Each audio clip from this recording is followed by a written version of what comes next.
Three. Hello and happy Good Friday, I guess, maybe. We're Good Friday edition of the Mike and Mike podcast.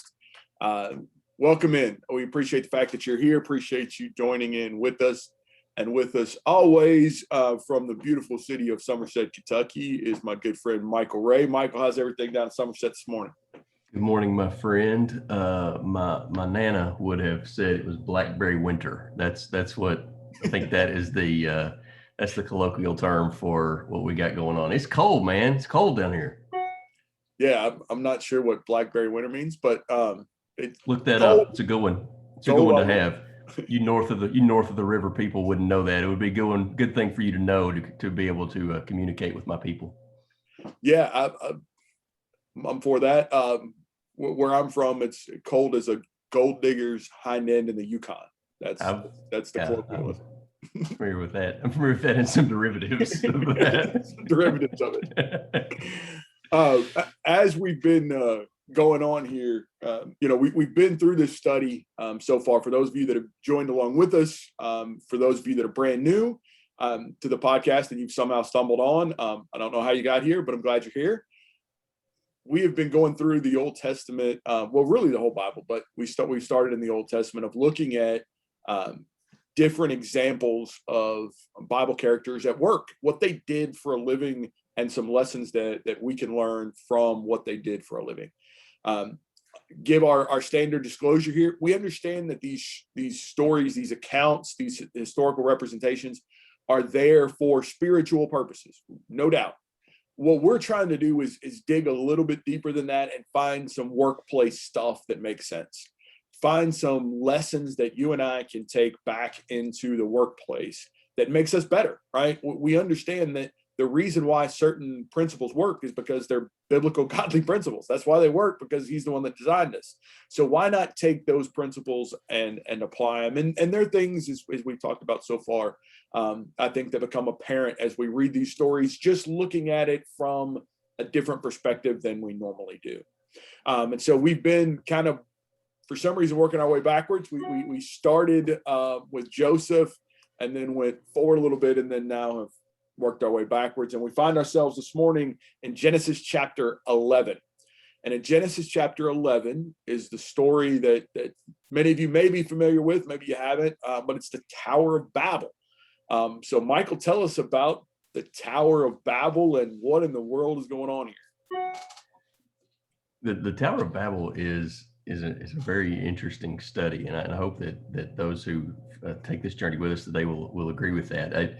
For many of us, it's a story that we are vaguely familiar with. We kind of know the concept. We're certainly familiar with the term, and it's almost this like slapstick idea. It's almost comedic. God came down and jumbled up the languages and called it Babel, and it all fits so well together. But there's some pretty deep, dark parts of the human heart here in Genesis chapter 11, and I think there's some really interesting lessons for us as well. So just as a little table setting, we're probably only a couple of generations away from Noah in Genesis chapter 11. Genesis chapter 10 is this, depending on your level of geekdom, is either this really boring chapter of the generations after Noah, or it is this extraordinarily fascinating chapter about where everyone on earth comes from, literally. I am just far enough on the geek scale that I'm pretty high on Genesis chapter 10. But you kind of have to look at it as Genesis chapter 10 gives the big picture, and then we really back up in Genesis chapter 11, almost back all the way to Noah. And if when did the Tower of Babel actually happen? Can we date it? I don't know that we can specifically from the text, but it's kind of traditionally only, again, a couple of generations removed from the flood, a couple of generations from Noah. Josephus indicated that kind of the ringleader of this organization of the building of Babel was Nimrod, and you can read in Genesis chapter 10 that he was either the grandson or the great grandson of Noah. And so again, in context, we're very close to the flood. And we know that the Lord, in the flood, uh, that kind of metaphorically and literally cleansed the earth of evil. And what we learn in Genesis chapter 11 is it doesn't take humankind long to relearn some of those bad lessons. I think that's kind of interesting. But the reason that I think there's a business angle here is because of some of just the core principles of what is actually happening in the account. And so, Mike, if you allow me, I'll actually read this one. We haven't typically done this, but this is a pretty short account. Maybe some folks aren't as familiar with it. So just chapter 11, let's just read a few verses. Starting in verse 1, the whole earth had one language, and they used the same words. By the way, you would expect that. These are all relatively close descendants of Noah. It would make sense at this point. We're all in the same language. And as people migrated from the east, they found a plain in the land of Shinar and settled there. So let's stop there for just a minute. That plain in the land of Shinar is pretty clearly from Bible history is where we're talking about Babylon, modern day Babylon. And you go all the way to the end of the Bible in the book of Revelation, and Babylon is the mother of harlots. And so this place is synonymous with evil, arrogance, and rebellion against God, literally from the beginning of the Bible to the end. Verse 3, and they said to one another, come, let us make bricks and burn them thoroughly. And they had brick for stone and bitumen for mortar. And they said, come, let us build ourselves a city and a tower with its top in heaven. And let us make a name for ourselves, lest we be dispersed over the face of the whole earth. And the Lord came down to see the city and the tower which the children of man had built.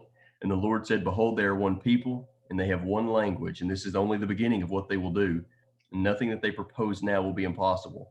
Come, let us go down and confuse their language, so they may not understand one another's speech. And so the Lord dispersed them from there all over the face of the earth, and they left off building the city. Therefore its name was called Babel, because the Lord confused the language of the earth. And from there the Lord dispersed them all over the face of the earth. So that's a little more than given the context. That's literally the text of the story. And so where I'd like to start and get your feedback here, Mike, and the reason that I believe that there are some business principles here, this really starts with an innovation, at least in my mind. It starts in verse 3 with this innovation of making brick. And we don't know what construction was like here in just barely past the flood. But this innovation of being able to bake brick until it was suitable for construction was a pretty significant innovation. It allowed in a land or in an area that didn't have natural stone, and the cutting of stone was a tedious task. It allowed you to create building materials where you could think about such a thing as building a tower to heaven. And so that is a construction innovation. I dare say it's a business innovation. And so what do we learn from that? Be careful with innovation. What did it lead? This was a disruptive technology, if you want to put it in today's terms. And so I think that's kind of the place to start. Yeah, we would call it a disruptor today. A very quick sidebar here. As you were reading this, and as I'm kind of thinking about a few things, I hope we're not jinxing your current progress, since you just finished a construction progress, and we're talking about God coming down and destroying construction processes.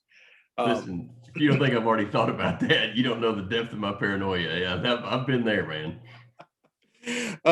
But here we have this disruptive technology. So a couple of things I want to say about this. One, there's nothing wrong with the disruptive technology in and of itself, right? And I think sometimes we have a tendency to do that. We want to blame the tech, or blame the innovation, or blame the creative process. That when things go bad, it's always we want a scapegoat. And I think that's a natural part of business and life, is that we want somebody that has to be at blame for this. But at the end of the day, it wasn't the tech that was the problem. The tech was fabulous. It's their intent and what they did with it. That's where things became problematic. A couple of background notes about Shinar here too in Babylon. So for those of you, again, if you haven't learned how the depth of our nerddom on this thing, then you obviously haven't been with us very long.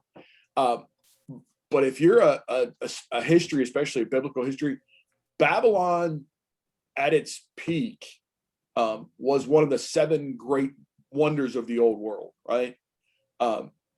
This is, by all accounts, by all history, at its heyday, the most beautiful place on the planet.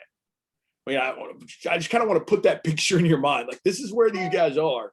And throughout all of biblical history, it's always the most beautiful place on the planet until it gets, completely wiped out. And, and now it's, just another place in the sandbox. But, for long, thousands and thousands and thousands of years, this is the most beautiful place on earth. That's where there's a reason why they settled there. There's a reason why a lot of these people with a lot of power settle there. Those hanging gardens that they talk about when they're in Babylonian captivity. This place is amazing. And so the foundation of this place where they're at, that's where it starts. And they've got this innovation that moves them along, out of, the cutting stone, out of moving rocks. Now they're baking bricks. And there's a couple of things with that too. I mean, think about, how much that's used in today's architecture. We're still bricking homes today. We're talking about technology that's, a generation or two post flood that's we're still using. I mean, and think about that. It's like if we started dissecting the wheel, right?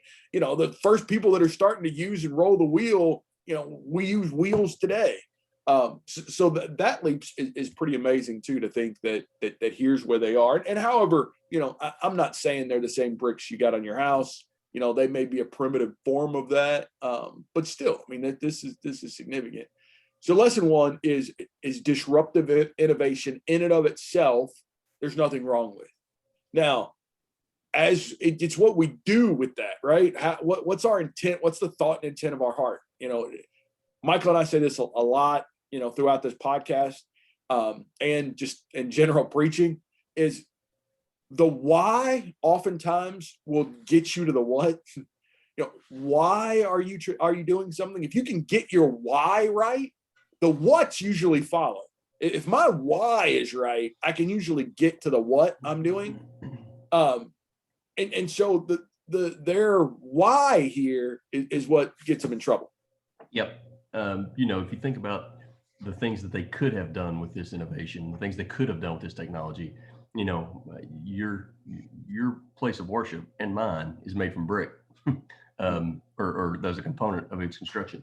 They could have built, houses for more secure structures and safety for their families. They could have built places of worship to God. They could have built altars.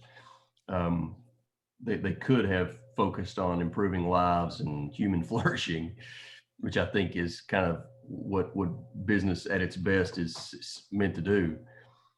But instead, what they decided to do is try to make a name for themselves, and that's not an inference. That is a direct. That was quote on the wall. It's a mission statement. That's a direct quote.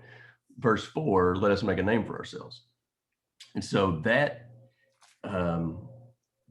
I think it's that statement that, in my mind, is the core to the lesson that I learned from Babel, is just the arrogance of wanting to self-aggrandize. They wanted to make a name for themselves. That was the purpose of the structure. Now you can there's a lot of biblical scholars who will tell you that in context here and some of the things in this text will tell you that this was probably a pagan temple, that this wasn't just they were trying to build some skyscraper, but they had literally abandoned God in this. I don't necessarily want to go down that rabbit hole, although I think there's some interesting conclusions there. I think that the core of the fact that they wanted to make a name for themselves, that they were not interested in promoting God, that they weren't interested in helping others. What they were interested in doing is making a name for themselves. And by the way, if we are where we think we are in human history, everybody standing around you're like first cousin anyway. It's not like a, I want them to know me. They did Bob. Yeah. I mean that's Aunt like, Marty's boy. I mean, this is what are you like talking about? to be a worldwide phenomenon means at this point that you had to convince a few of your first and second cousins. We're not, I think in context, that's a very strange statement to say that they wanted to make a name for themselves.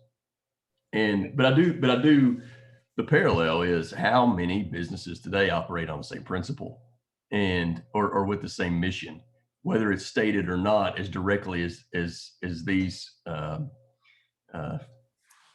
foolish people did. I think that the kernel of that is in a lot of businesses today. So I want to throw a little curveball here, and I'm not necessarily getting into the pagan side of the worship here, but let's go back to Genesis 1:28, right? Genesis 1:28. So in again, let me very, very quick sidebar detour. We're under patriarchal law. So there's no Mosaical law yet. There's no Leviticus. There's no 10 Commandments. We're patriarchal law where God speaks directly through the fathers, and that's the law that they have. Now, along the way, we find some nuggets of things that God said you have to do. All right. And there are kind of some statements that are repeated out there, but we understand what we read here is not the fullness of what they had as far as law goes, right? I think we all understand that it was more of a direct thing between them and God. But here, I think, is one of the primary mandates, commandments that they had under this patriarchal system, especially early on in Genesis. And it's this. And God blessed them, and God said to them, be fruitful and multiply and fill the earth and subdue it and have dominion over the fish of the sea and over the birds of the heavens and over every living thing that moves on the earth. Behold, I have given you every plant yielding seed that is on the face of the earth and every tree with seed in its fruit. You shall have them for food, and that goes on. But here's what I want to contrast that with. Let's go back here to Genesis 11. So their mission statement, their directive from God is, this is what you're about. They said, let us build ourselves a city and a tower with its top in the heavens, and let us make for our names for ourselves, lest we be dispersed over the earth. We don't want to go anywhere, right? I mean, that's how I read that, is that they said, look, we kind of like it here, and if we build this city and this tower, we'll stay right here, and we're not going to the rest of the earth. We're not going to be fruitful and multiply and fill the earth. We're going to set up shop right here in Shinar, or Shinar, however I terribly mispronounce biblical names. I would add to that real quick. You don't have to go all the way back to Genesis 1. That's certainly God gives that directive there. He also gives it to Noah in chapter 9 when they step out of the ark, the exact same language. So it's very clear that was God's intent, Genesis 1 and Genesis 9. Sorry, go ahead. Right. And that's, God doubles down on the same command, right?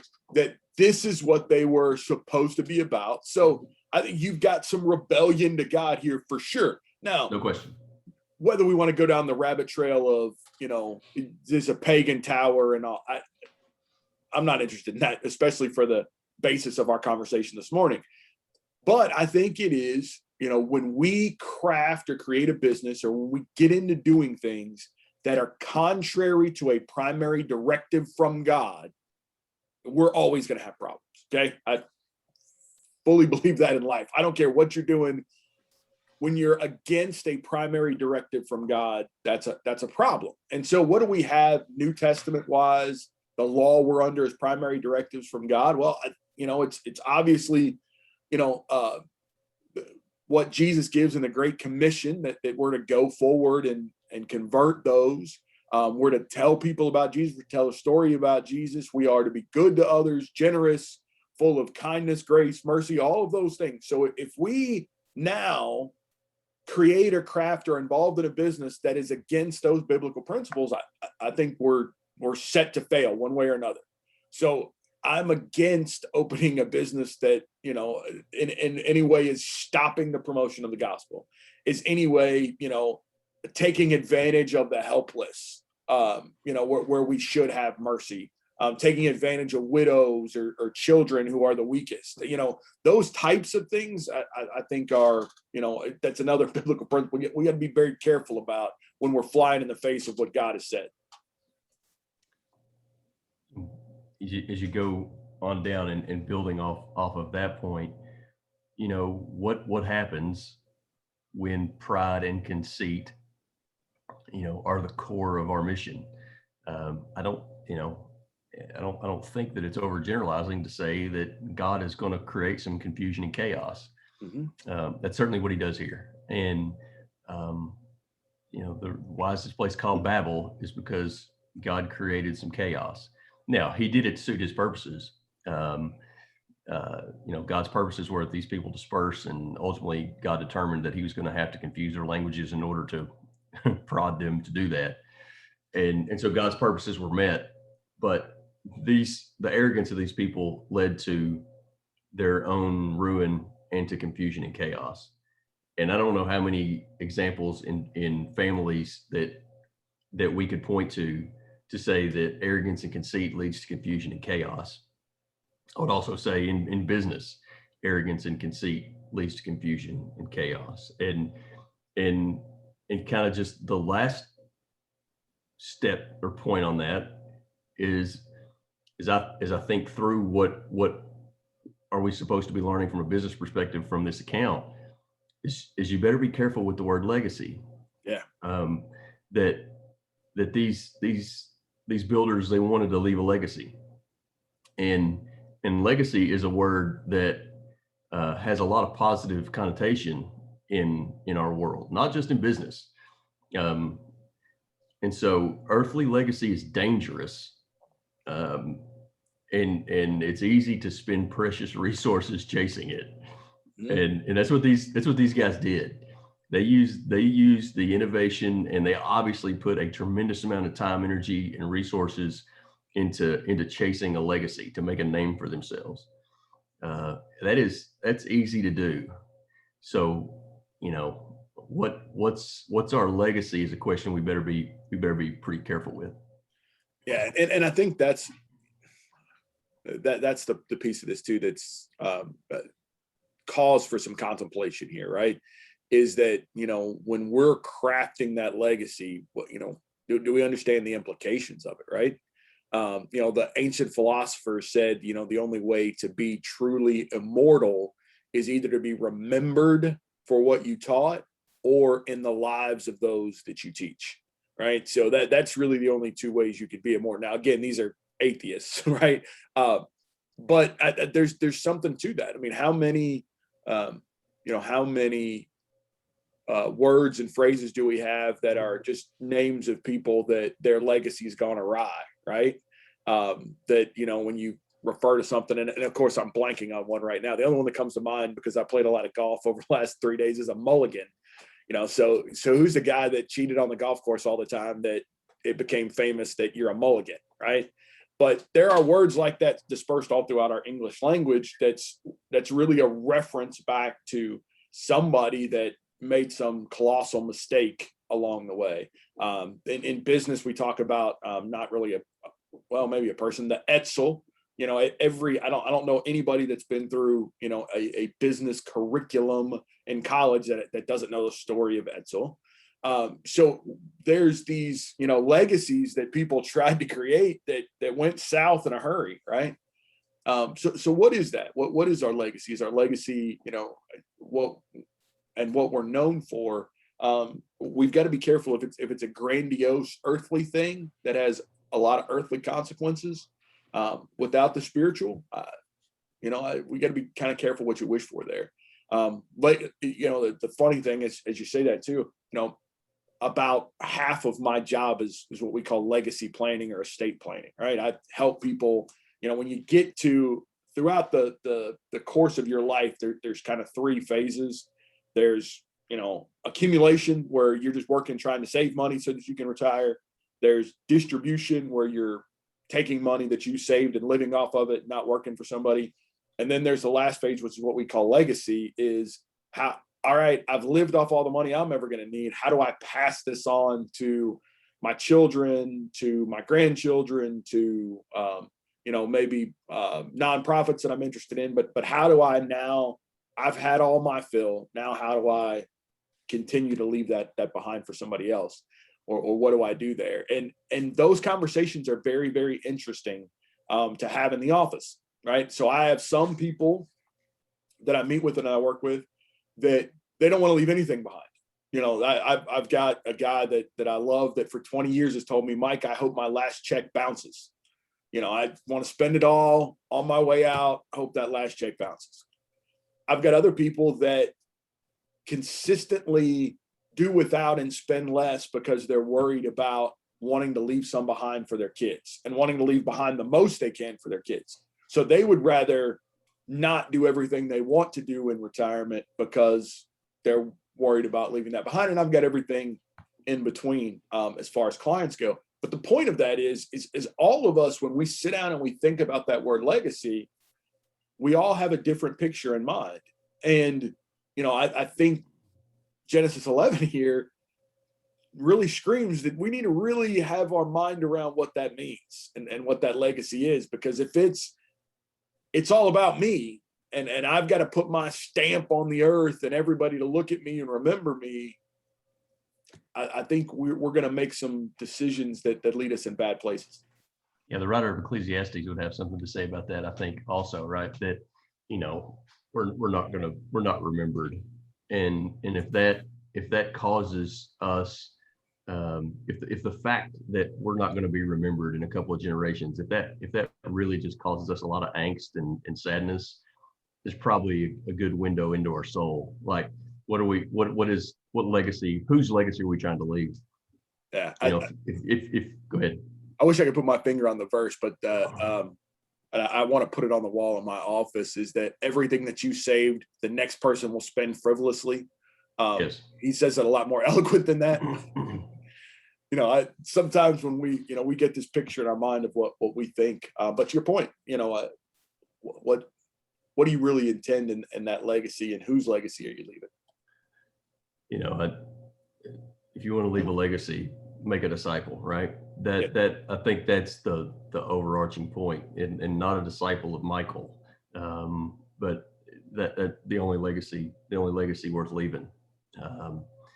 And also if we catch ourselves in this trap of trying to leave a legacy, if we catch ourselves in this trap of Babel of wanting to make a name for ourselves,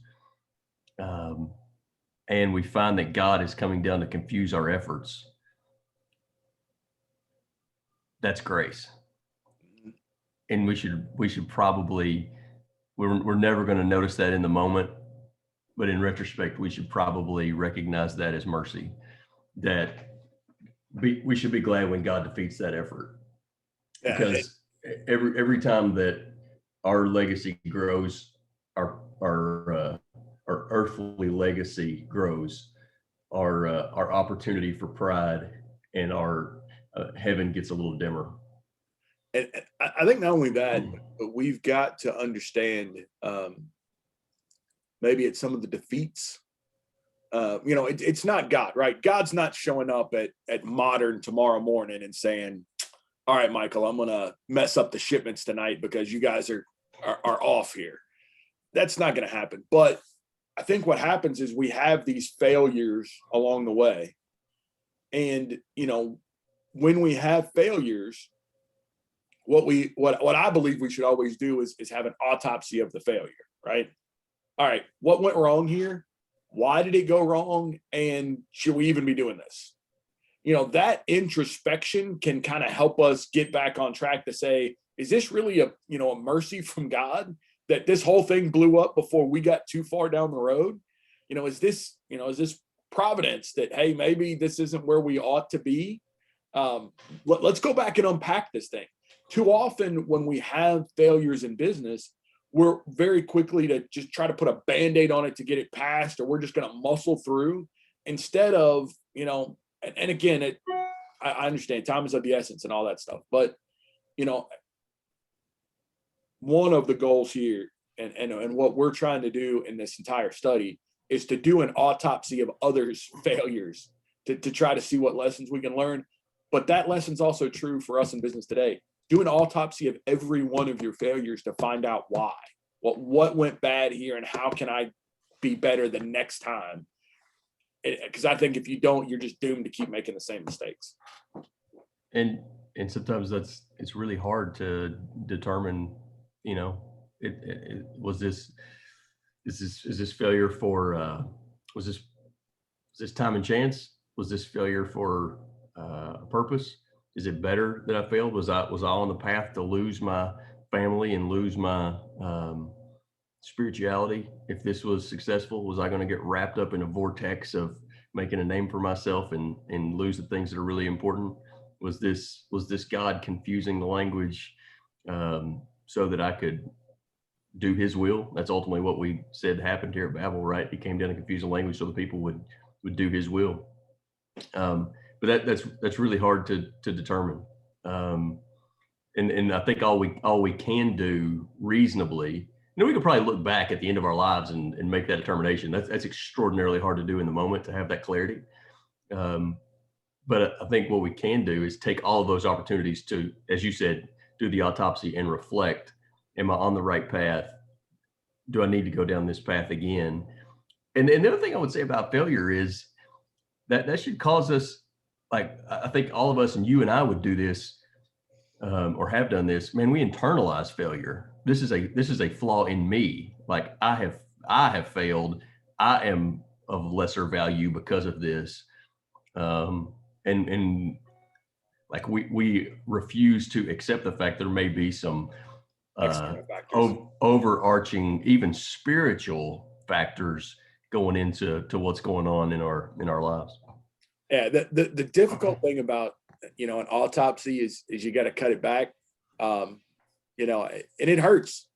No question, it hurts. You got to be dead. That's also hard. I'm sorry, I'm mixing our metaphors. Yeah, that's where the metaphor dies. But in here, it's difficult. I think it's hard for us to be completely honest and transparent with ourselves. Most of all, I know with me, that's always a hard thing. I don't really want to, face within myself what the issue is. Right? I'll internalize it all day long, but it's hard for me to say, like, I couldn't have done this better. Like, this is just something I shouldn't have been doing, because, I always think there's another way, or I could have been better, or whatnot. But those are difficult, hard questions that I think have to be asked and have to be answered honestly, if we really want to improve and be better. But it's not easy. It's not easy at all. I think it's funny sometimes we sit in opportunities like this, and guys like you and me tell people to do stuff as if academically sitting in his classroom it's super easy to do, but full disclosure, this stuff's brutal. I mean, when you have to go back and dissect the failure, when you have to go back and peel back all the layers of what did I do and what role did I play in this, and should I even have been doing this in the first place? Maybe the correct answer is I should have just never been there. The only analogy that comes to mind right now is, I think when I teach young people, high school kids, that, we talk about being careful what situations you put yourself in. If lust is an issue for you, which if you're a, teenage boy with testosterone running through your veins, lust is an issue for you. You say it is, even if you think it ain't. Right. It 100% is.